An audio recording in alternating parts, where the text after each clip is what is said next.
Good morning. Good morning. Good morning. Hi, Brad, and Jake too, huh? Good. Got us both. Great. I wanted to let you know we're going to be recording this, and we'll also be posting it on our YouTube channel so that other members of our group who can't attend a meeting like this will be able to see and hear about Brad Schneider. So I want to welcome you. I'm Bob Schroyer, the environmental facilitator in this Indivisible group. With us is Evelyn Malone, the leader of the group, and John Cavalunas. He's our facilitator for immigration. And we've got several other people who might still join us this afternoon before we're done here. But I wanted to welcome you, and I wanted to do an introduction of your history and why we're doing this. I wanted to note that you've been the representative for District 10 for 8 years, and you're now moving. They've moved your district into McHenry County for the first time. Right. And so the northeast part of the county, from Lake County line to a little west of Alden, or Hebron really, and then up to the state line with Wisconsin, and most of the northern part of McHenry and Wonder Lake and Johnsburg. So anyway, we're glad to have you on board in McHenry County, and I want to give a little background we've got from you that you've represented this district, mostly Lake County, I think, for 8 years, and continuously from 2017. You've had your home in the district for over 25 years, and you've been noted as a significant representative in the Congress. You work what is this? The breaking through partisan gridlock to find solutions and promote core American values of opportunity, equality, and security. You've been fighting for protect the Affordable Care Act, Social Security, Medicare, women's rights to choose, healthy, sustainable environment, and full equality for LGBT community. You're a strong independent voice for this district. You've ranked among the most partisan and bipartisan and active member in the House. You're currently on the Ways and Means Committee and the Foreign Affairs Committee, both very significant roles. And you and your wife, Julie, have lived in this 10th district for more than 25 years, where you've created a home and built careers, and most importantly, raised your 2 sons, Adam and Daniel. So with that introduction, I want to turn it over to you and let you give us whatever information you think is appropriate. And we welcome you to McHenry County. Great. Well, thank you. I'm excited to get to represent McHenry. I did some work in McHenry, I guess now 20 years ago in Crystal Lake. I had a client, a small business that I helped advise and grow, but I'm excited to do that. Quick background, and I realize we need to update somewhat our biography. I've actually lived in Lake County since 1990. So we're coming up on 32 years. It's hard to believe how much time flies. But this is where we made our life. I've now reached the point that I've lived here in Lake County in the 10th district for more than half my life. We just moved. I was thinking about this the other day. Our first house in Deerfield, we lived in basically from 30 to 40, so a third of my life, or a quarter of my life at that time when we left. We just moved from Deerfield to Highland Park. Spent 20 years in that house, so it was a third of my lifetime when I left. So I'm looking forward at 60 to the second half of my life here in our last house in Highland Park. But I feel very strongly connected to the 10th District of Illinois. It is our home. It is a wonderful district. We're excited to welcome McHenry into it. It's a district that really represents virtually every aspect of America, I say, with the exception of mountains and oceans. We have every issue from educational issues, healthcare issues, environmental issues, you name it, there's somewhere in our community that is dealing with those issues. So we really are kind of the crossroads of the country and very much a bellwether, in particular a bellwether for Democrats. When I first ran, it was 2011 when I started. I won a primary in 2012 and the general that year.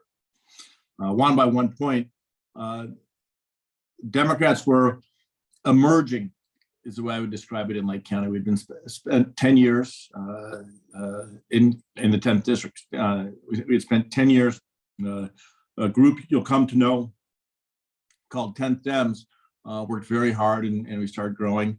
When I won in 2012, I was the first Democrat to win the 10th district in 32 years. Ab Mikva was the last Democrat, quite big shoes to fill. I feel very, very honored to be walking in or carrying forward his legacy. But in the 10 years, since that election, Democrats have moved the needle quite a bit. And the best way to measure how we have moved the needle is that when I ran the first time, our district was rated by the pundits, Cook Political Report, anywhere from D+4 to D+8. So it was a Democrat leading district in a congressional year, in a presidential year rather. It swung the other way in a non-presidential year. As the old district is coming to the end of its 10 years, that district is now rated D+27. The boundaries didn't change. And I would argue the politics didn't change. I think what made a difference was the organizing of our community, the hard work of a whole lot of people knocking on doors, making calls, talking to folks. And you saw it in Lake County when the Lake County Board flipped from what has to be almost, if not absolutely forever Republican to Democratic control. We've elected not just county board members, but local community leaders, as well as state reps and state senators. I'm very proud of the work we've done. It's about good governance. It's about making a difference in people's lives. It's about lifting them up. And I know this is the same thing you guys have been working on in McHenry County.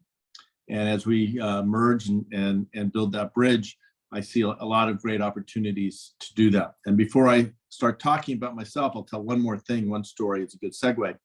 Last Monday, I had a chance to travel the tech campus at College of Lake County. This is a high school campus. They do basically career and technical education. The programs I had a chance to visit were registered nursing, or CNA, not registered, certified nurse assistants, anesthetician, hairstyling, EMT training. They have a professional kitchen. That was my favorite part of the tour because they made me cheesecakes, little cheesecakes and cannolis that were amazing. Auto shop. We took a picture. There was a young woman I knew who had worked on my campaigns in the past. So she said hello. It was nice to see her. But there was another young woman who had a shirt. Is that something along the line, smart women should be mechanics or something like that. She was a car jockey. She loved cars, not electric cars. She wanted the muscle cars, and so took a great picture. So that was great. And I mentioned that because at least a third, if not more, of those kids came from McHenry County schools, Johnsburg, Richmond area. So there already is a link between Lake and McHenry County, and I look forward to building on that. Turning it, just a very brief introduction for me. Like I said, I've lived here since 1990. I guess Glenview for a few months. It was probably 91 that we moved to Deerfield. I grew up actually in Colorado, and I came to Illinois to attend university. Did 4 years of school. I graduated in 1983. And if you need any indication of what it was like in 1983, graduating college with an engineering degree, listen to all the troubling news we're hearing about the economy. Highest inflation since 1983. This problem since in 40 years. 1983 was the Reagan recession, and that's when I finished school. So I Traveled in Europe and Israel for a year, came back in 1984, which was the beginning of a great economy. Went back to Denver where I grew up for 2 years, and then came back to the Chicago area to attend graduate school. And that's where I met my wife, Julie. We met in school. She's from here. She grew up in the district. So if I talk about 30 plus years in the district, she has 60 plus years in the district. This is the only place she's ever known. And we got married in 1989. Started our way from the city to the suburbs in 1990 and settled in 1991. I spent most of my career in business, to the greatest extent helping small businesses, advising small businesses on growth and transition. I worked to a great extent with family businesses, so it was generational, bringing in the next generation, developing a management team, really very much understanding business strategy, but also people and organizational development. That was a great experience for what I do now, because as a business advisor, you have no authority. I could tell people to push a button, pull a lever, to jump through a hoop. They would just look at me and laugh. I never had any authority. The only way I was going to get anything done with my clients was understanding their objectives, their priorities, their anxieties, etc., and bringing everyone together and finding common ground. And that's what I did for a better part of 25 years, and had some good success with that. But I guess looking back now, what I'll call my midlife crisis, at about 49, I looked at the world. My sons were seniors and sophomores in high school. Adam's my oldest, Daniel's my youngest. And this was right after the Tea Party election in 2010. 2011, these guys came in, and we faced a lot of problems. I'm looking at my kids and the challenges their generation faced. I'm looking at the new Congress and their inability to get anything done. And by the way, it's 10 times worse today than it was in 2010. But I said, you know what? I've spent my career trying to get my head around problems, trying to develop solutions. And if our generation doesn't work to improve the world for this next generation, they don't stand a chance. And so my first election, I used the saying a lot, it's not yours to solve every problem, but nor are you free to desist from working on them. And that's how I see it. We try to get things done. So I ran and I won. Let me jump ahead and I'll wrap up and we can have more of a conversation. Lifelong Democrat, and I can tell you exactly why I'm a Democrat. It goes back to high school. I'm looking at the world, and this was back in the 70s. And I looked at the Democrats and I looked at the Republicans, and it came down to something very simple. At the time, I saw the Republicans, especially the fringe of the Republican Party, as mean. And I saw Democrats as wanting to make a difference in people's lives. Now, this wasn't all Republicans. There were Republicans, I mentioned Colorado. We had a number of Republican politicians at the time. There were senators like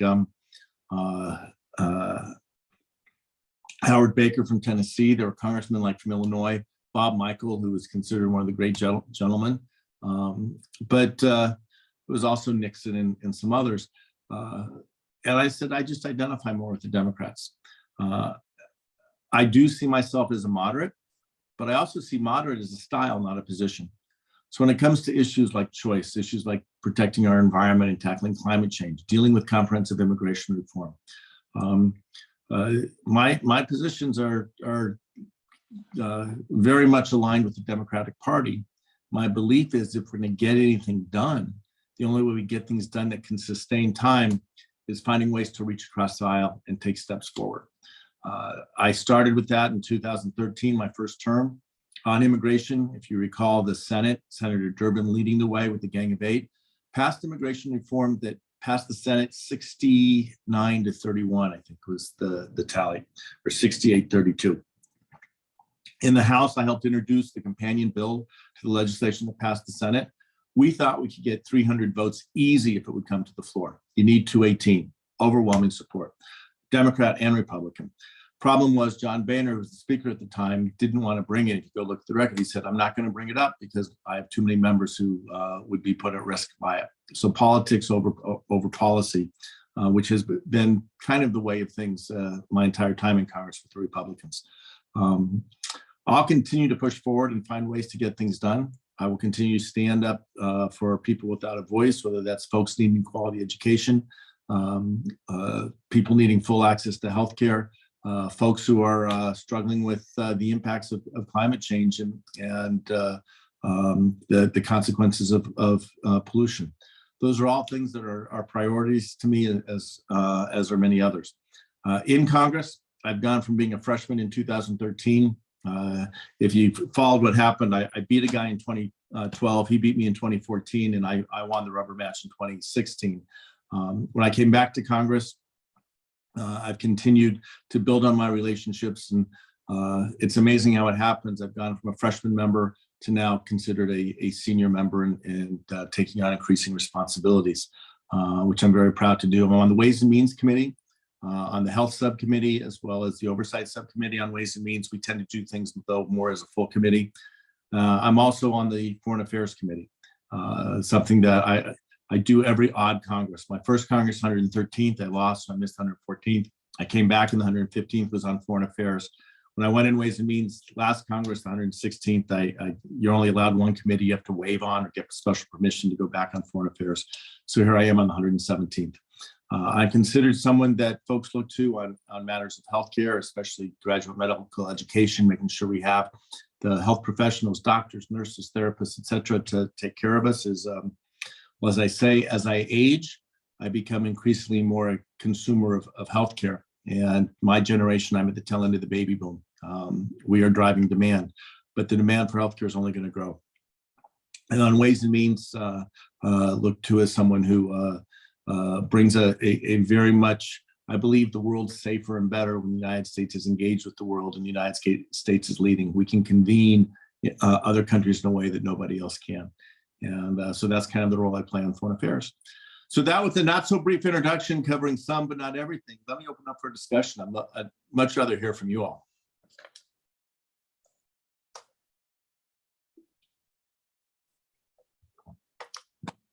Quiet group. Thanks, Brad. Anybody got any specific questions or general background questions? I think John has his hand up. John?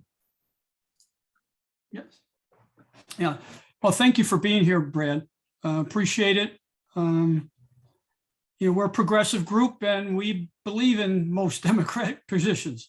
And I personally find the Republicans mean, as you say, and it's disheartening. On immigration,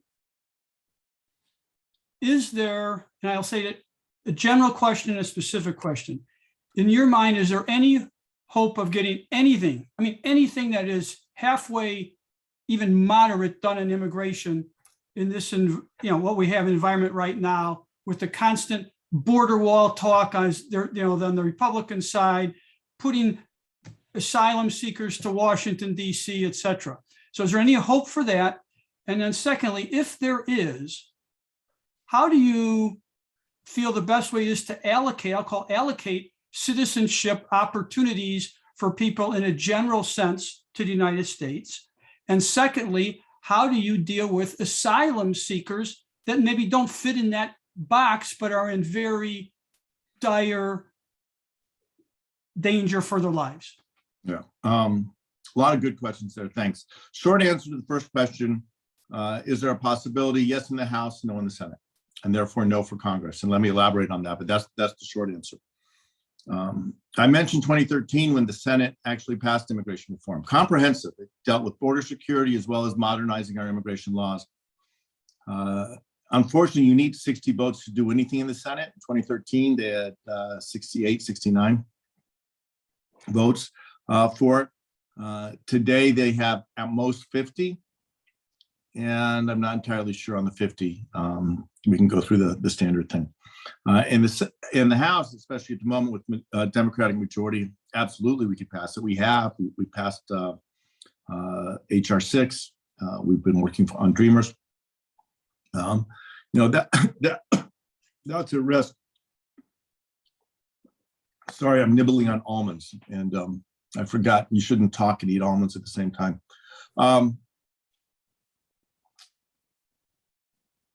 Quick story. I'll try to make it quick. When then President Trump ended DACA, the problem solvers, I'm a part of the problem solvers, now 29 Democrats, 29 Republicans. This is 2017. There were only 24 of each at that time. a subgroup of us got together and we were working. This was September of 2017, so 4.5 years ago. We were working after hours, oftentimes well past midnight. We actually had a little whiteboard where we drew a line and we're trying to figure out where was their common ground, and we were making progress. We actually achieved quite a bit. The best way to describe the dynamic we're in is to add some color to the story. We were meeting in the office of then Representative Martha McSally, now Senator Martha or former Senator Martha McSally. She was working with us. She seemed reasonable. We were making good progress. When she decided to run for the Senate in Arizona, she turned 180 degrees and became rabidly anti-immigrant. Clearly for her, it wasn't a matter of feeling, because we had the conversations. I knew where she stood. There was no political gain for what we were doing in those late night conversations. We were behind the scenes, not out in the public, trying to come up with a compromise. When she saw opportunity for political gain, we saw what she did, and she went in a completely different direction.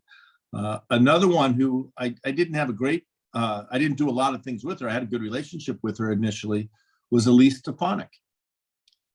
And she turned 180 degrees and added turbocharge and just shot off. If you followed her, she's the one who's turned on Liz Cheney.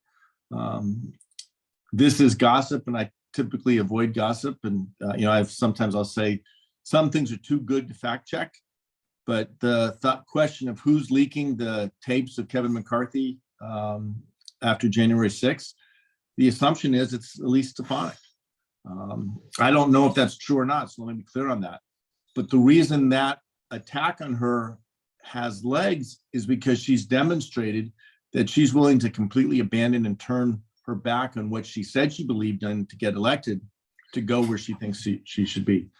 So that's the challenge, whether it's on immigration, pick an issue. That's one of the challenges we have. To your next questions, when I talk about comprehensive immigration reform, I'm going to touch on your questions in a bunch of pieces. I believe we have to have a pathway to citizenship for folks. People who've been here, who've lived their lives here 20, 30, 40 years or longer. I will not support a secondary class of citizenship. We have one type of citizen, and that has to be that way. I think there are many ways you could get there. I don't support the argument. Some people say, well, go back to your home country, stay there for 10 years and come back. That makes no sense. I've had these conversations with, back when I could talk to them. So 2013, 2014, some of the most right-wing Republicans, they said, forget, I'm not going to try to persuade you on humanitarian grounds. Let's talk economics. These people are critical to our economy. They work in every aspect of our economy, from whether it's the lower wage, lower skill required jobs to professionals and managers. We need them here.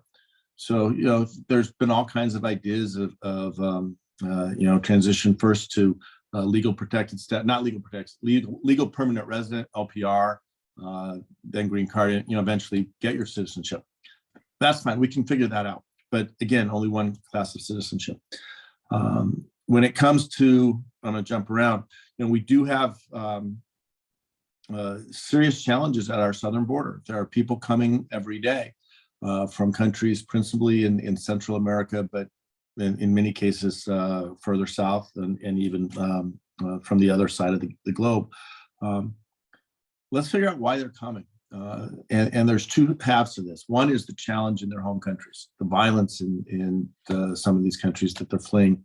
I met a guy, Ivan. I met a kid, 8 years old, Ivan.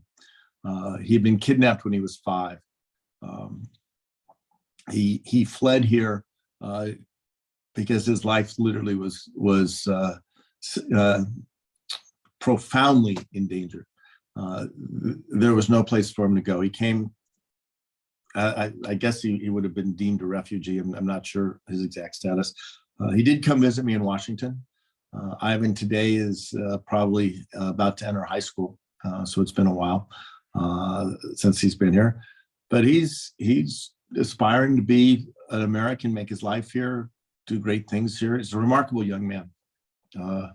But we need to address the problem there, and we need to streamline our laws. I do want good border security. I think we all want good border security, to know that we're not letting in people who are seeking to do our nation or our citizens harm, and people who are here who shouldn't be here, we identify them and we keep all Americans safe. But we are a country of immigrants. In my office in DC, I have the picture of my grandmother who came from Kyiv. I've been pointing to this quite a bit, as you can imagine, over the last couple of months. She was 5 years old when her family fled Kyiv. She was fleeing the pogroms against the Jewish community there. She came with 4 other siblings. Her parents had another child, my Aunt Gertie, once they got here. And the picture, it's a montage of all of them as adults, but every one of them made their lives and were a part of the fabric of the community, not just of my family growing up, but the city of Denver growing up.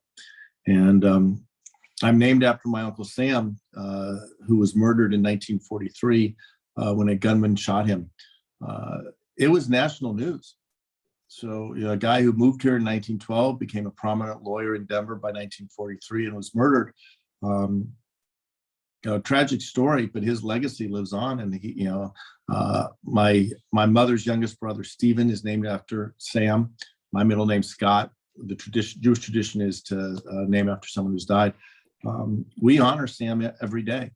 And I think that's who we are as a country of immigrants. So we have to figure that out. We need to update our asylum laws. We need to streamline the process. We've got to provide the resources for the court. Someone who is claiming asylum may or may not be deserving of asylum. What they are deserving of is a hearing to determine their status. And if they are at risk for their life, if they are fleeing oppression or violence, whatever the case may be, we have always been a country of refuge for people fleeing persecution. We must always, I believe, remain that. And so that system needs to be fixed. The last thing I'll say on this is, God forbid we ever become a country that no one wants to come to, whether it's come to for opportunity or come to for safety, come to for whatever the case might be. The demand to come to this country is a reflection of the strength of our nation.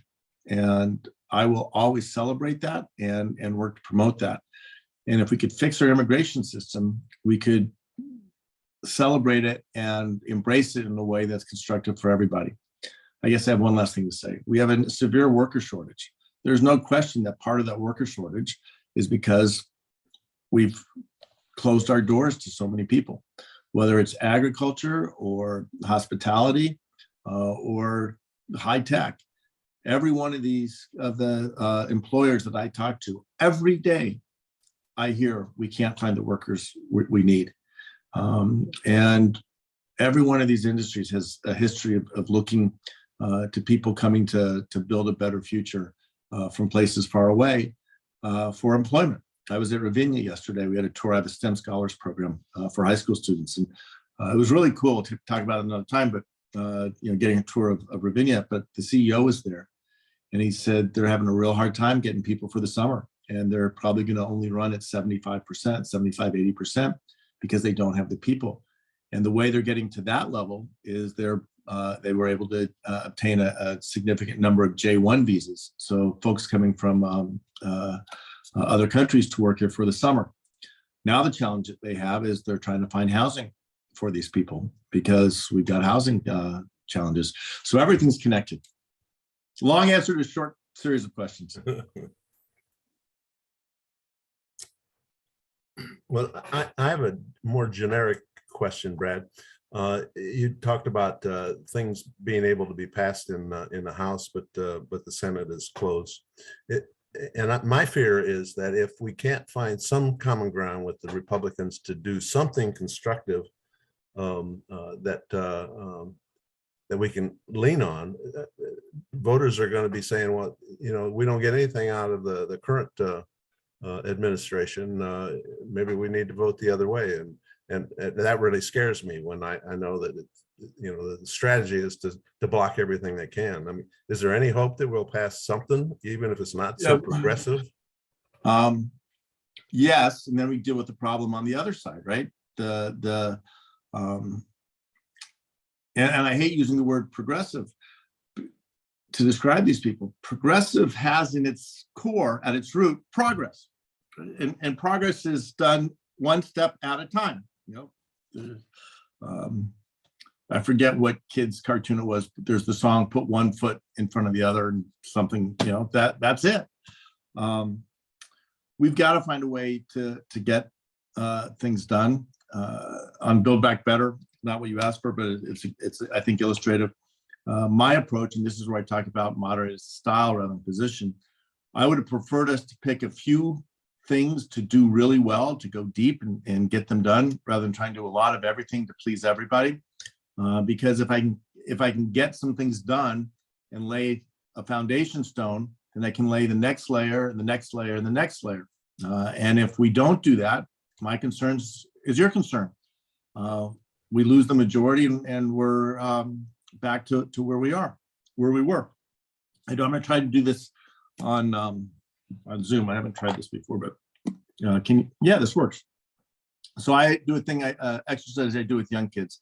I'll tell them, take your right finger and push on the right side of a pen, and it goes in a circle, right? That's not working. I need a bigger thing. If you take your left finger and do it, it goes in a circle the other way. But you got to assume it's from both ends. If you take your two index fingers, put them together and push in the middle, you can push this thing anywhere you want. You can control it. And it's finding that way to reach across the aisle and take, I don't care if it's baby steps, crawling, short leaps, and hop, skips, and jumps. Let's move forward and show we can govern. And I really think that's what we have to do. We did that with the bipartisan infrastructure bill. And I met with some of the mayors from McHenry a few weeks ago, talking about their issues. And the issues they brought to me, and I think most of these were Republicans. I didn't ask their party affiliation. Were all infrastructure relations. The one that has stuck out, how many of you have a problem with internet connectivity? What they were saying is that the communities that I'm going to hopefully represent have a ring connection for their cable, so that if someone working in their backyard doesn't call Julie and get the cable location and cuts the cable, they don't just take out their neighborhood, they take out 5 townships of internet, because they're working on 1980 technology. Right. That's crazy. The only thing I can compare that to, my reaction when I heard that, is I had a meeting with Metra talking about the train that goes out to Fox Lake. This was, 6 years ago. And the then chairman of Metra says, you have to understand, when the train turns at Roundout, which is kind of by Libertyville, and goes out to Fox Lake, it becomes single track manual switched. And he said that just matter-of-factly, and I had to process that for a second to realize that we were talking about trains like the trains that I had in my basement as a kid, where the conductor would have to get out and flip the switch. And there could only be one train on the track at a time, because there was nowhere to pass from Roundout to Fox Lake, which meant they couldn't provide full service. And partial service for a train, if I'm taking the train from Fox Lake to downtown Chicago as an example, whether it's for work or for a play, I need to know I can get back at the end of the play or at the end of the day, and not necessarily guaranteed given the service. So infrastructure has to be key. So I'm hopeful we can pass a couple more things out of the Build Back Better, whether that's healthcare. I'd love to try to improve Medicare. I doubt we'll get dental, but for hearing and vision would be a big plus. There's a good number of environmental, especially climate-related legislation within Build Back Better. The largest of that is something called the Green Act. Distinct from the Green New Deal, the Green Act are very specific tax-based incentives to drive investment in electric vehicle infrastructure, move to wind. One of my bills is to create more opportunities for U.S. manufactured wind, the equipment for wind energy. All of that would be a part of it. So I think there are some things we just have to show the people that we know what we're doing. We can get things done, and we deserve the chance to keep working on it. Sadly, on the Republican side, there's just fear mongering. If we let the Democrats stay in power, they say, then your kids are going to lose their identity.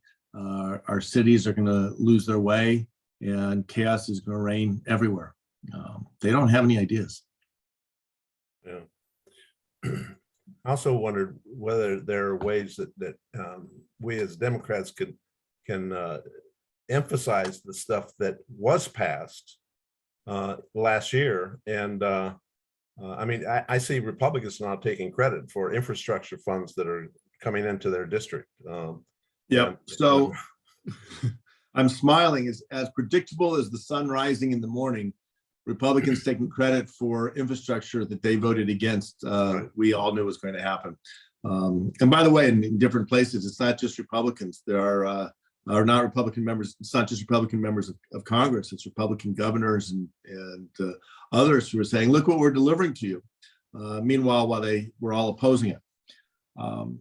Yeah, I think the most important thing we can do, I'm including myself in this with you, is talking to folks. And I've said this as long as I've been running. We should not shy away from talking about politics and government. We should be engaging our neighbors, our family, I say strangers in the grocery store. I am one of those people who will talk to the person in front of me and say, "What do you think?" I give my grandmother credit for teaching me the lesson, but we have two ears and one mouth.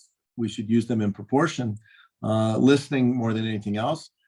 So the volunteers that we're going to need to make calls, to knock on doors, we're hoping to have chances to talk to folks, whether it's in a coffee shop or if people are willing to graciously open their home. Probably the most important thing you can do for politics is welcome someone else, even a stranger, into your house and have a conversation among friends. All of those things will be crucial. So Kate, I see you have a question. We didn't formally meet. It's nice to meet you. And I apologize. I have to get to my next thing. So this is going to have to be our last question. Okay. Hello, welcome. Thank you for being here today. And my question, it just so happens Friday, I had the pleasure of talking to Northwest Hospital Billing. It's a healthcare question.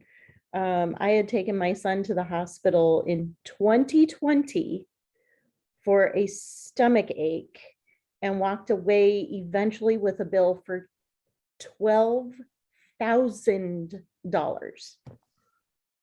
$12,000. And it's off the charts, ridiculous. You know, they did a CAT scan, but there's this part from the hospital, a bill for $3,600 some odd that they could not explain to me. They said it was based on the number of,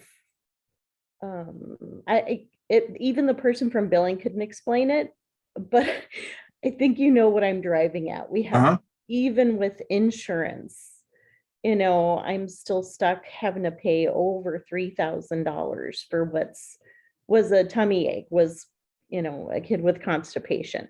And how can we put a cap on some, like, that just seems ridiculous to me. Right. Like I said, even they couldn't explain to me what it was. And how do we approach even those with insurance, these, it's just incredibly exorbitant billing practices. Absolutely. That first thing, is your son okay? How's he doing? He's great. He was fine. He just, like I said, had to go potty. That's what we had. So there was no surgery involved? No surgery. Nope. Follow-ups or? Nope. How old's your son? He's now 12. He Okay. was 10 at the time. I remember those visits when my kids are 29 and 27, but I remember those moments vividly. So I'm glad he's okay. What you're describing is not uncommon, and it's not acceptable. So a couple things that we've done, and right now, because you're in Lauren's district, you should reach out to her office.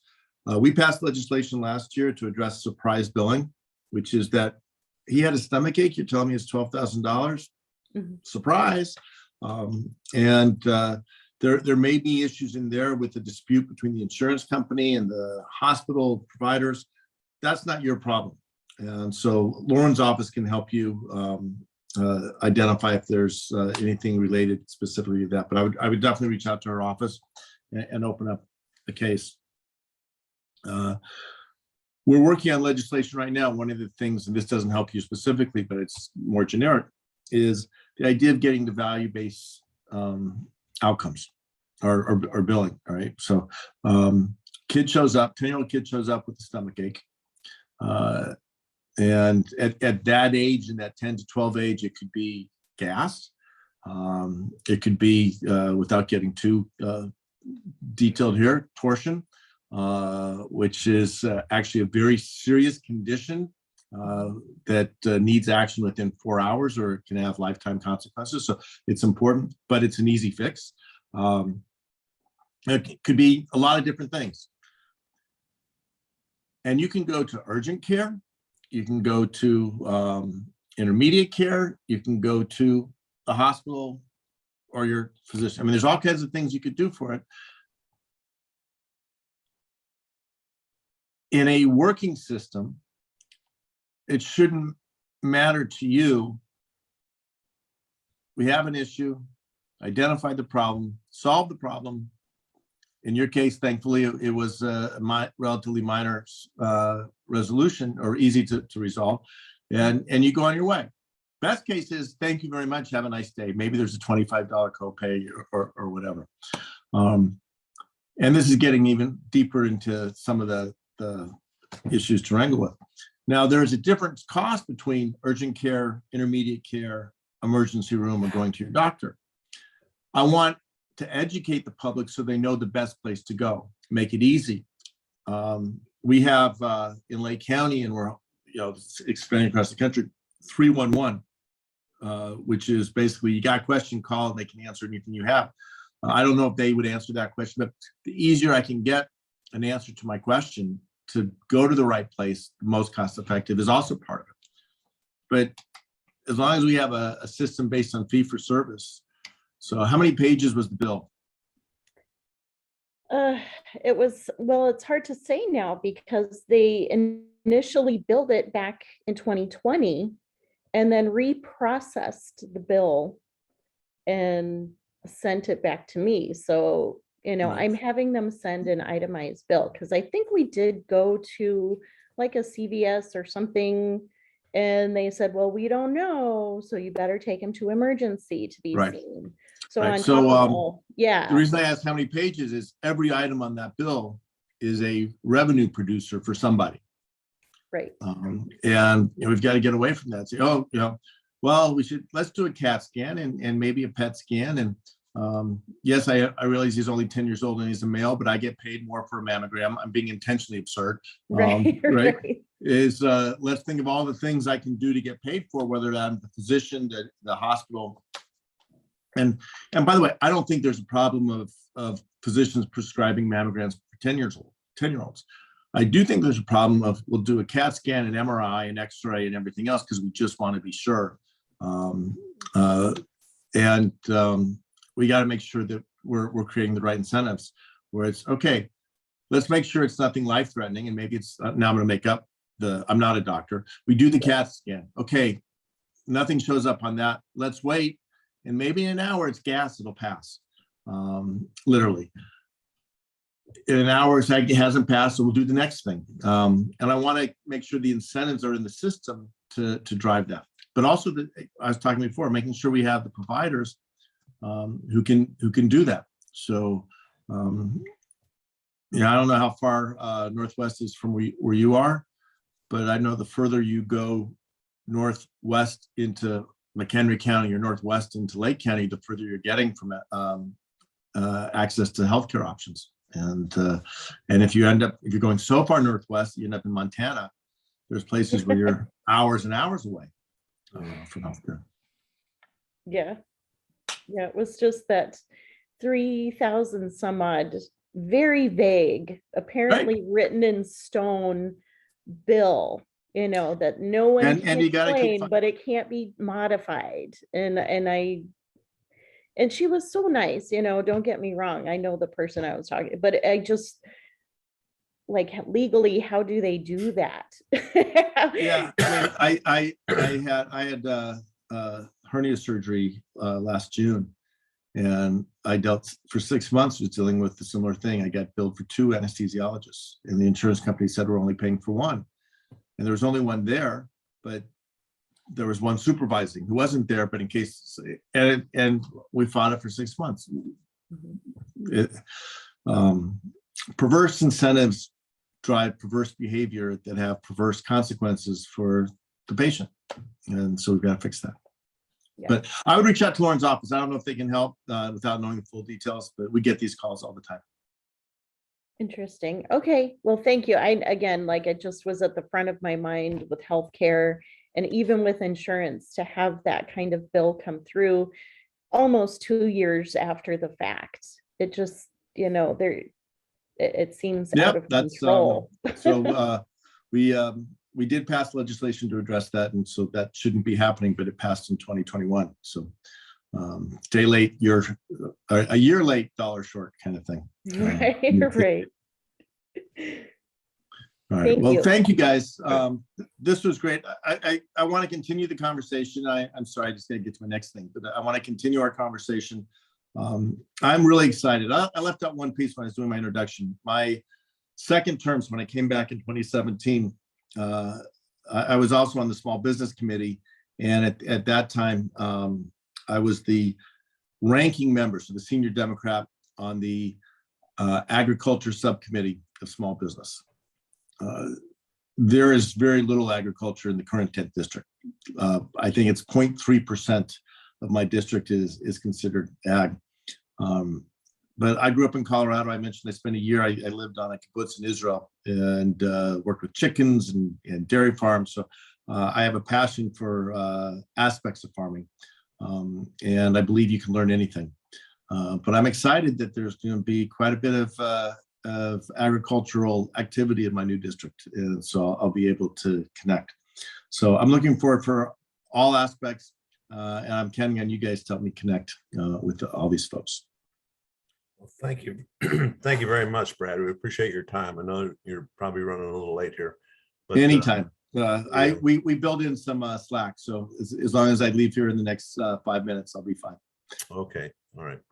Evelyn, you got anything you want to say? Just to say, yeah, great job, Bob. Just to say thank you for being here and for all that information. I was going to try to remain silent because I'm known to be talkative. So I really appreciate getting to know you via Zoom. I've communicated with Jake a few times.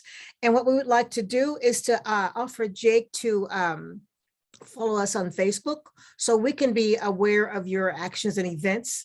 If it's phone banking, text banking, whatever, so we'll know how to support you. So I will remain in contact with Jake. I think I've already sent that to him. All he needs to do is follow us on our on Facebook and let us know what the events are, and we will be more than willing to support. Great. And I'm a big Jimmy Buffett fan. Sorry, Jake, I'm a big Jimmy Buffett fan. He has a song I will play for gumbo. For me, it's ice cream. But and also pizza. So as you guys do things and gather with people, I'll travel far and wide for ice cream, pizza, and barbecue chicken. Well, that sounds good because we're hoping later on this summer, if we're in a good COVID place, that we before COVID, we were hosting our events either at Panera or our local library, and the turnouts were so much better. So once we get back to that place, we would love to host you in person. We'll do it for sure. Absolutely. Right. Evelyn and Bob. Yeah. and we will definitely be in touch, and we're looking forward to partnering as we move along here. So Great. thank you, Brad, for being on, and thank you everybody else for joining this conversation today. And again, Evelyn will be in touch, and Bob, thank you for, I think, Bob, you had reached out really early on to say, hey, let's do something, and this Yeah. is how it all works. So appreciate it. Glad to do it. All right. Thank Thanks, you, guys. guys. All Have right, a great thank you all. afternoon. All right.